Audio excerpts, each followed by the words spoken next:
Seth, are you ready for business class today? I am. It's been about 15 years or so since I was taking B school classes, so maybe it's time to dive back in and teach us a thing or two here. So yeah, how about you, Sat? Well, today it's we're talking, we've done a lot of episodes and we've kind of danced around this issue of the music business, but today we're diving right in and talking about the business of music. And I think, being lifelong fans of music, for me, one of the first, I think, let's say, indications that it was a business was way back, if you people can remember, the company Napster. Uh, and this whole idea of like, wait, I don't understand. I can't get music for free. And we know there's not a lot of other elements of the business side of music, but that for me was the first kind of entrance into like, oh, holy crap. They do need to make money. I know Yeah. for you, Seth, what the business side, the first time you kind of realized it was a business. Yeah, no, I think for me it's the same. And it's funny you say that because like I remember as a 10-year-old or whatever I was, I remember being like frustrated of like, why are they being so cranky about not selling music? They blah blah blah. Like I was angry at Metallica for being angry about Napster. And now that I have a bit of a more nuanced understanding of that business, I see the importance of artists. And it's really about not the Metallicas of the world, but the smaller bands kind of making a living doing music. And so I'm a lot more sympathetic to it these days. But that's the first time, I think, for a long time, a lot of the business of music was kept a little bit behind closed doors, and it was advantageous to record labels, and it was to have uneducated artists about the specifics of record Yeah. deals that they were signing. Right? It was Yeah. to have that all laid bare now, where you can just look up on the internet, kind of the business of music. There was a few pioneering groups who really, you know, started their own publishing companies, etc. But for a long time, a lot of the record business is driven by exploitation of the artists and how do we take Yeah. advantage of those who don't know any better. And that's changed quite a bit, but unfortunately, also the finances around music has changed quite a bit, where you're not making as much money in general anymore, and it's all about touring. So, kind of a fun, interesting topic to Yeah. dive into. There's Well, a lot of I facets of the business of music, but we're going to dive into one today. and I think what makes it such an interesting one. If we were talking about computers or cars, I think everyone can extrapolate like, okay, this is a business. It's not really an art. But with music, or any type of entertainment, they call it, even like in movies, is show business. I think this is where the public, as you said, they don't really quite understand who's running the show. It looks like, you see on the Super Bowl last night, you see Rihanna and you're like, wow, look at her. She's a solo artist. But then you realize, wait, maybe she is just like a player amongst a huge team and she's the front person. And I think that's what makes this topic so interesting. As we were doing research, it reminded me of, who's the guy? I think Lou Pearlman, the For all the the boy bands, right? yeah, the boy bands. Yeah, the boy And band I, factory. and I remember seeing an episode where I think the guys from NSYNC got their first paycheck, and it literally was like $50. Yeah, after like a whole world tour, like it was. But that idea of like and that was even on one of their album covers where they're tied up from puppet strings, right? Like marionettes, and Oh, that is like a not subtle symbolism. But I think the idea of artists controlling, it's like in your head, yep, you just assume like, well, if you write a song, like you yep, control that song forever. It's yours to use or perform or make money mm-hmm. off of. And the truth is, it's a lot murkier than that. Yep, It's a lot more complex. There's entire industries set up to manage how artists get royalties, and we can talk a little bit about that. yep, But the reason we brought this topic up today, Scott, is because over the past year or two, this idea of selling an artist catalog has been in the news. It's happened to a bunch of multiple members of Fleetwood Mac, Bob Dylan. I mean, there's dozens of artists, big and small, that have sold for, some of them, like astronomical amounts. Neil Young was another big one. yep, And we wanted to dig into sort of like, why is that happening all of a sudden after not yep, really being, you'd always hear about who owned the rights to the Beatles music, and Michael Jackson yep, had it at one point, but all of a sudden it was like a couple dozen over a month or two. And yeah. so we had the question, why is it happening now? What does it mean for the artists? And what are the mechanics of that look like behind the scenes? So I think this will be a fun one to, I know I learned a lot doing the research, and I Yeah. suspect those listening will learn a lot just hearing us talk about it. So Well, let's. it was recently, Seth and I happened to be both at San Francisco last week, and we were just kind of shooting the shit at a cafe, and we were talking about MJ, Michael Jackson, how there was news about his catalog was going to sell for almost $1 billion, right? Which Yep. in some ways that makes sense, being one of the most successful artists of all time. But that really got us thinking about this business side. So yeah, so what maybe, Seth, we should frame up the mechanics a little bit, before you actually sell a song. Like, what is a song besides just something we listen to? Yes.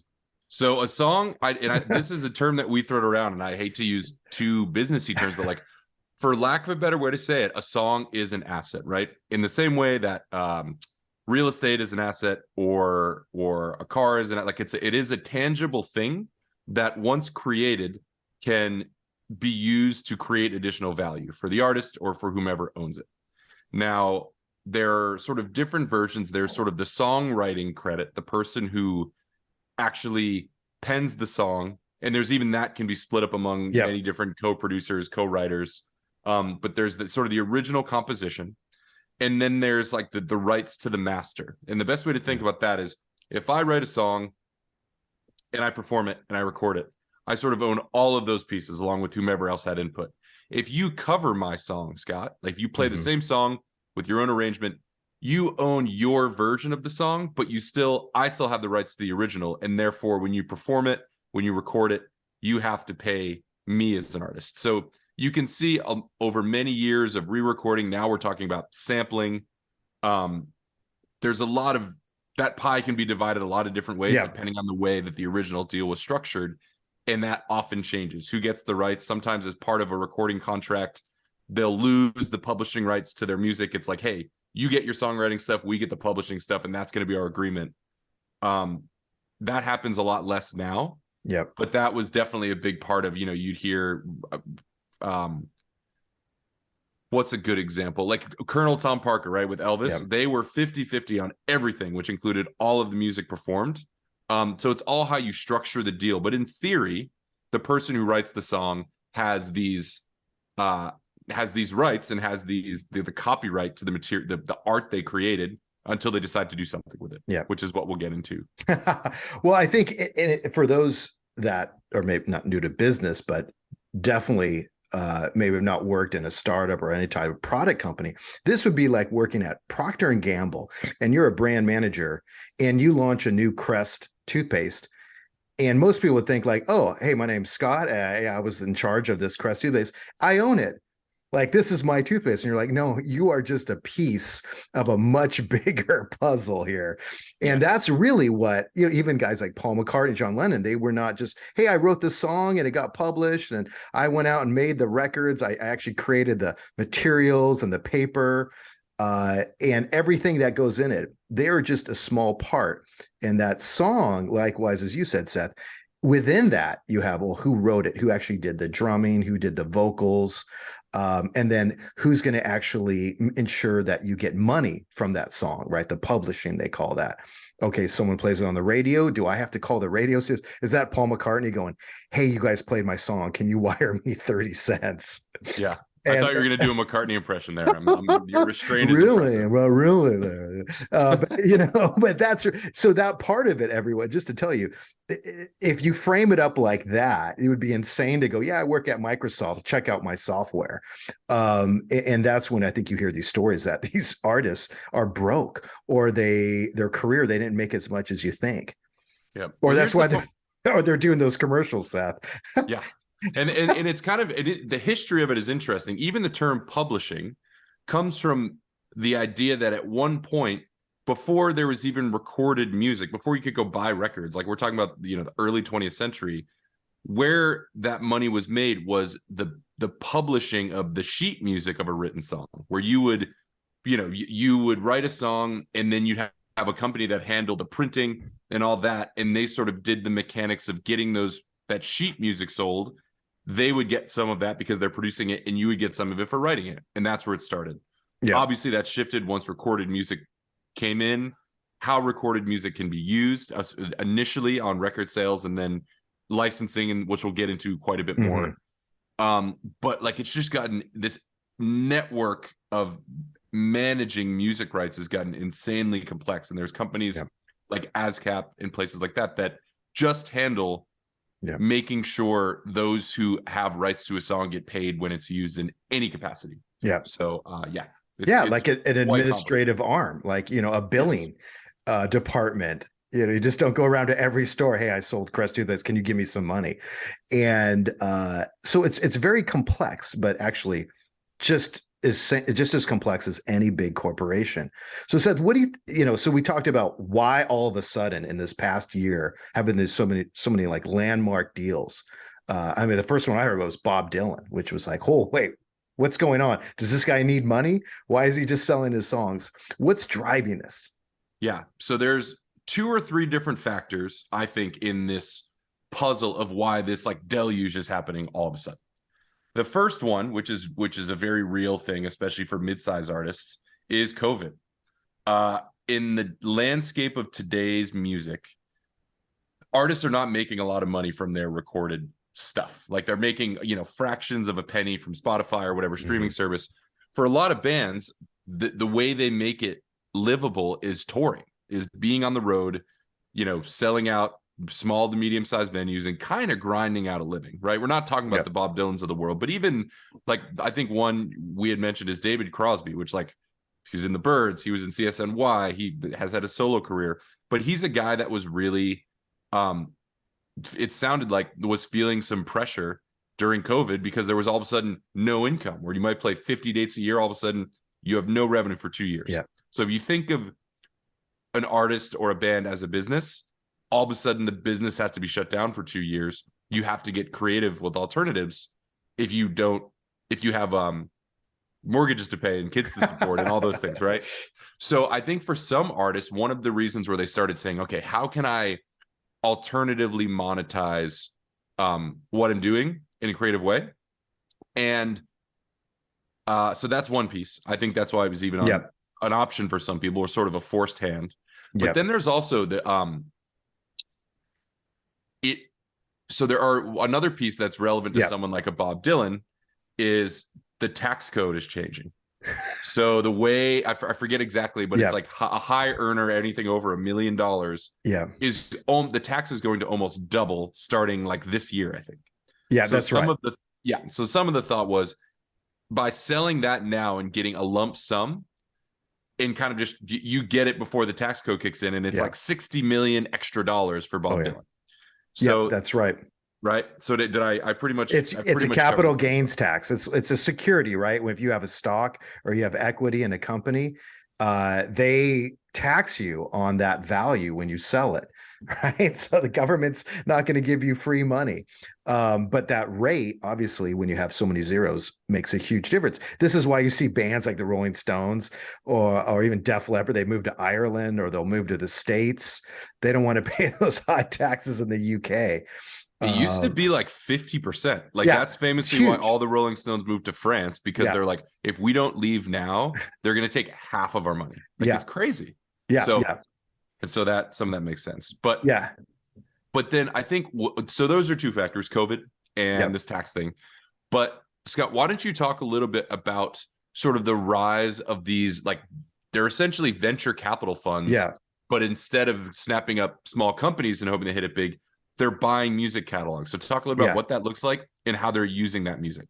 Well, there's a huge company called Hypnosis. And what they do is essentially, as you said, Seth, they are a private equity firm, right? So they gather a ton of money and then they go buy stuff and they try to either flip it, right? Or somehow take it public. But in this case, instead of tech firms, which many VCs do, right, they're buying songs as like a security. And what they're anticipating is like, okay, let's go after Mick Fleetwood of Fleetwood Mac. We're going to buy his right now. And we think the value is going to go up because we think these songs we can license out on Super Bowl commercials, on any type of covers. So they kind of are estimating this future value. And likewise, the artist is also thinking like, okay, I may have to pay a capital gains tax, but that could change with administrations and whatnot. But what I think they're thinking is like, shoot, man, what if people just don't like my music anymore? Or something like Napster comes out and all of a sudden my $300 value goes to like 100, right? Or even Yep. zero. And Yep. so they're kind of like they're basically selling cash. Like, hey, Stevie Nicks, you got great music and everything, but who knows about the future? We'd like to buy your songs from you. Yeah. And that's it. It's a business right there, and you can make a ton of money, right? If you can imagine globally, and you have a catalog of hits, and that's the business. And I also think that in some ways, like someone's got it. So the way that bands make money from those songs, or one way they make kind of large sums of money, Yeah. is licensing fees for things like television Oh commercials, yeah. movies, etc. So Yeah. every time it gets used in a movie, it's actually it's a lot. Like if you're in a Yeah. national commercial, like $500,000, whatever. Yeah.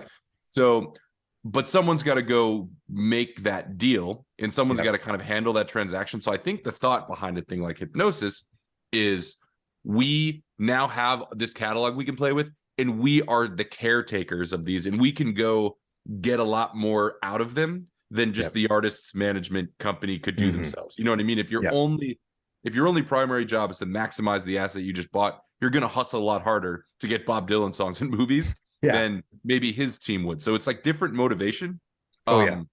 What we saw roughly was like anywhere between like 15 and 20, like the multiples that these artists were getting were whatever you make a year on this catalog. Let's say you make $1 million a year on average from whatever licensing you're getting. They would give artists about 15 times whatever that number was. Yeah. So the thought is, we'll give you 15 years up front, and then we get to do whatever we want with it. And if we can triple our money because we're just doing a better job using those songs, then so be it. You've already cashed out, and we're almost giving you an advance to sort of go away and let us do whatever we want with your music.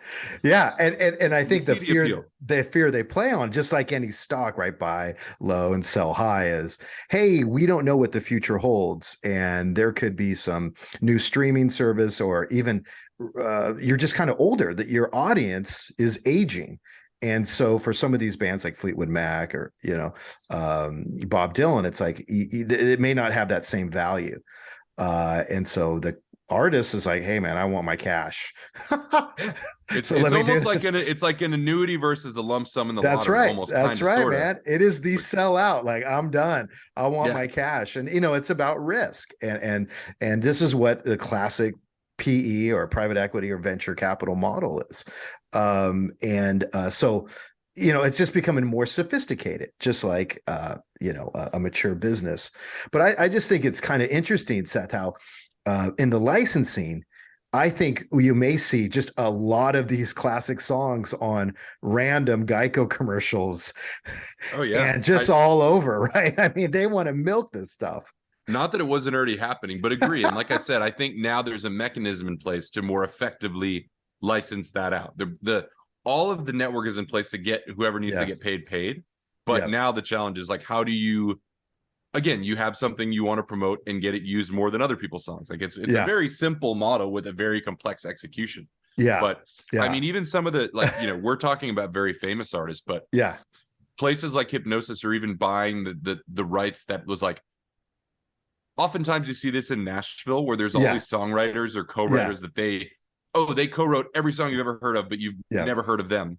And so a lot of those smaller catalogs are getting snatched up too, which means that, they'll only get a fraction of that pie. If the song gets sold, they'll get 20% of the total licensing fees or whatever. Yeah. But that's something, if you can kind of patch that together and buy it right. So I think it's actually, I don't know if I don't want to jump too far ahead, but like, what is your feeling? What is your personal feeling on all this? Like, do you have a take? How do you feel about it?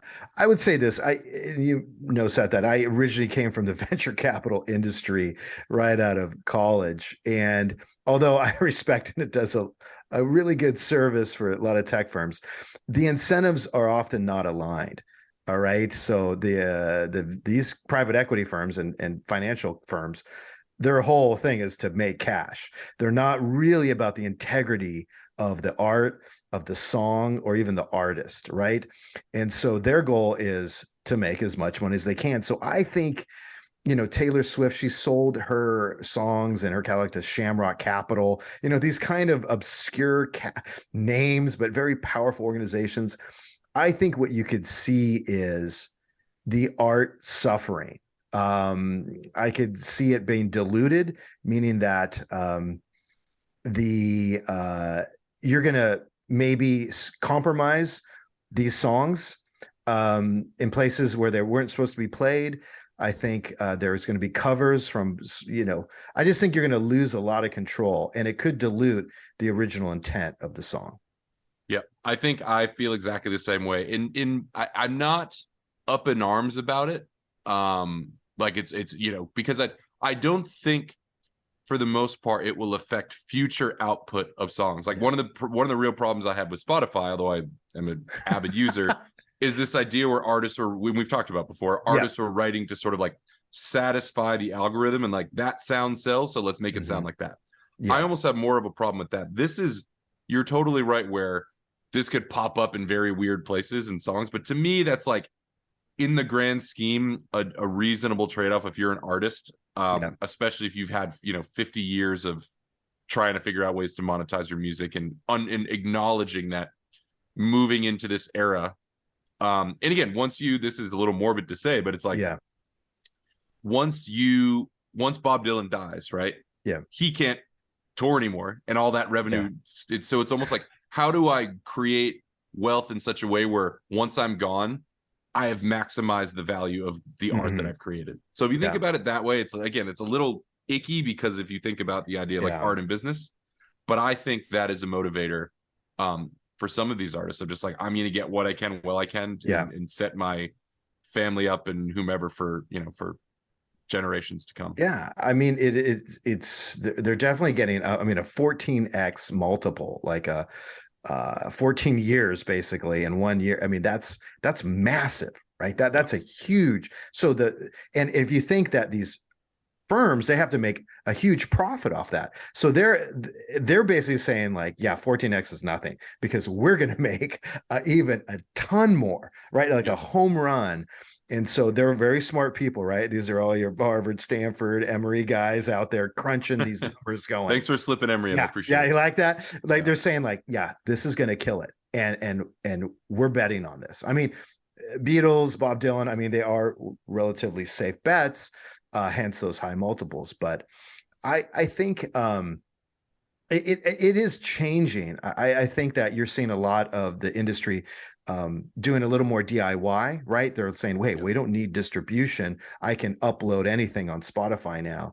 I think it's going to, you're going to have very transactional relationships with some of these companies. Like, I don't need publishing. I just need this part. Obviously there's no sheet music or whatnot, but it's tough play, but it is a little bit weird when you do see venture capital dudes in those Patagonia vests and tight shirts, kind of those, like, you know what I'm talking about. Very much so. Yes. We're now partnering with Bono on a new venture, and we're going to maximize. It's just like, man, what happened to music? Yeah. But funny enough, I mean, I guess it's because of the depth of those catalogs, but the artists who are entering into these deals often are on the older side, who are very like, we've talked about this before, newer artists are like, there's no such thing as selling out. I just want to make a living doing what I'm doing. Totally. And so a lot of these artists are 50 years ago or even 30 years ago would have probably argued against it, but are now like, hey, this is good for me. You know what I mean? And I mean, if you look at the Beatles or Michael Jackson, I'd say, if you think about it, you start a company and you're making some type of widget and you get a valuation of $2 billion, right? You can take some of that to the bank. And here it's like, hey, I've worked my whole life. Yeah, my songs are worth about 500 million. I mean, in today's world, that's not a lot, right? If think about FTX throwing out 35 billion. So and that was just, and these songs are actually real. So that's what I was gonna say, and these are actually real things. They affected people's lives. We would be doing this podcast if those songs hadn't existed. Great point. But I also want to be on record as saying, if someone wants the rights to D-Side Stories back catalog, we are very receptive to that. We're going at 20x. That's our opening bid here, right? I mean, 20x of zero is not a lot. So No, I tell you, I will say this for those that are interested in the business side of music. There's a great interview with Prince, and I'm not sure it was with a late night host, and they were talking about Mariah Carey's huge monumental deal, I think, with Sony, and it was like 50 million. And they asked Prince, like, what do you think about that? Kind of insinuating, isn't that a lot? And Prince goes, oh, what a ripoff. And he actually takes like 3 minutes, and we'll put this on social media, but he takes like 3 minutes and he walks through basically the P&L. He's like, well, she only gets this. And then from that, they get, all the people that take a cut of that 50 million. And you're like, wow, she's got a steak dinner. Like that's all she's got now. here's a gift certificate to TGI Fridays. one nice bottle of wine, just one. Yeah. And you kind of like, holy cow, I didn't realize that, they, as you said, Seth, they're really just one part of an enormous team. And it's the owners, right? It's the publishing owners and those massive conglomerations of capital that, almost the rich begets rich, and that. Totally. And the reality is, like,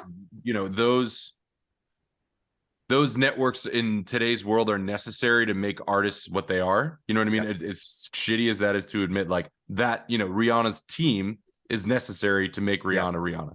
Yep. So it's not like I'm even challenging that, but you're right. It's like once you start slicing up the pie a bunch, it dwindles pretty quickly. Just the past few weeks, there have been, they had a few hearings, and it was around Ticketmaster, and they had a few artists come into Congress and basically testify, like, same thing. Here's what the breakdown of like the cost of being a musician is. Yeah. Like half of our money is going to traveling to the gigs on our tour. Like we're paying for the tour bus, we're paying for this, that.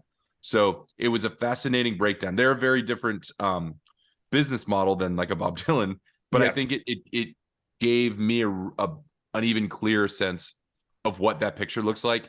And even artists that you think are big are probably grinding it out a lot more than you think they are. And so it's very similar to like when you hear about athletes, right? And NFL athletes making this, and then you realize after their houses that they have to live in this neighborhood, all the trainers and all this kind of team around them. But I will say that I won't say I don't have sympathy for them, but as our audience may know, Seth and I started an alcohol company, and we did this from nothing. We did it with just basically Seth and a couple buddies with very limited capital. And you realize that if Seth and I had done this with a large company, right, with distribution and all, our product could have been everywhere within weeks. So you do have to consider that without all those people, would Rihanna be big if she was just playing at a coffee house? Right? How would she start going from selling, CDs out of a car? Like how, without the big record label, would the Beatles have been the Beatles? Right. And the short answer in those days is absolutely not. Now it's like you said, there is a little more ability to sort of, I think this is weird, but I was thinking about this the other day. It's like, I feel like at this point, musicians or bands are kind of like breweries where there's probably not going to be any brand new brewery that comes along and is as big as, let's even say, Sam Adams. But if you're being like, hey, we're going to kind of like find our niche in the right city, we're going to distribute in 5 states, and we're going to employ 20 people. Like that's doable. You can make a living and build a really cool business in the same way. Like if you're willing to tour your asses off and do a lot of the DIY promotion stuff, but use social media and kind of build a following, you can carve out a career. But the business of music is just different. And so those artists can make it. They're just not going to be to the level we've seen before. Exactly. And I don't think there's going to be many of those groups selling $500 million catalogs I know. in the future. Not at all. But I tell you this. So Seth, as we close here, what is one licensing deal that just made you cringe? One like song you heard on a commercial, right? A rock song or whatever, a hip hop song that you just were like, oh no. I mean, I think the one that for a lot of people was the case, and he's hot topic today, but when Bob Dylan did a Victoria's Secret commercial, do you remember that? And he was, for a long time, he was like, I don't do any ads ever. My music is mine, blah, blah, blah. And then all of a sudden he was like 75 years old in a Victoria's Secret ad. Like, and he was in it. Like he was in it. It was very fucking weird. They're like, Bob, no sniffing. Yeah, you're being a creep, buddy. Please. Don't be that dirty old man. That's what he Oh, almost looked like a peeper in this commercial. Anyway, I encourage you to go see it, but that was I just didn't understand the to use oh, another business term. I was like, I don't see the synergy here. This is a yeah. lingerie brand and he's Bob Dylan, but that was the one that struck me. How about you? Do you have Oh one in man, mind? it hurts. I just tell you, it hurts every time when I hear it. And I understand, I respect the artist. They want to buy another yacht. For me, dude, and I don't remember the exact company, but it was either a Geico or a Tide commercial, and it was Depeche Mode's "I Just Can't Get Enough," Oh and yeah. I everyone think it was was singing Geico. it. Oh, dude, I'm just sitting there thinking about the avant-garde 1981 song that came out, and it was this post-punk, really this happy song, but this very revolutionary band called Depeche Mode, and now sold out to Geico. Yeah. That's a great one actually. And it actually makes you wonder a little bit like how did that come together? Was the band Yeah, involved in the decision? Would they have let it fly? Like I maybe they did. I don't know. But that's a yeah, great example of like if the band had an artistic say in where and how the song was used, would they have put a stop to it? yeah. Who Well, knows? I But and I got to give credit to REM. REM was propositioned by Microsoft for their 95 Windows 95 release way back when, and they wanted to play "It's the End of the World as We Know It," right? They wanted that to be the REM flat, and it was a huge sum of money, ungodly sum of money. REM flat out denied it, and then they went to the Rolling Stones. Rolling Stones immediately said yes, was "Start Me Up." start me up. Yeah. And weirdly, that's how I know. I mean, I knew the Rolling Stones, but I know that song from Yeah. Microsoft, from the commercial. Oh, Like you this can't say the that, bro. guitar riff. Because well, you gotta remember, I was like Yeah, 8. no, So okay. I And wasn't. and I was 8 or I was 9 years old when that came out, and that album, I thought they were the coolest thing. And then all of a sudden they're hanging out with Bill Gates, and I'm like, oh man, what happened? Yeah. It's But just like you said, one more yeah. So well, anyways, well, listen, everyone. Place your bets. Okay. These venture firms, right? They have a way you can put some money in. And if you see Shamrock Capital, if you think Taylor Swift's catalog is going to go up, just give them a call. If you just yeah. need a couple million to invest, and you'll be good. I was gonna say it's a little more complex than that, but yeah, it's an interesting investment vehicle, as they say. Yeah. So we'll see what What becomes of all these deals. that's right, everyone. Hey, listen, and feel free to write to us. Obviously, we want to hear any thoughts you have about the business side of music. And Seth and I'll be doing other segments later on about other facets of that whole world. And so we look forward to hearing from you. And we'll see you next week. So Seth, call your broker. Get on Sounds there. great. Call it in. Buy, sell. Shamrock Capital, everyone. All right. See you guys. See ya.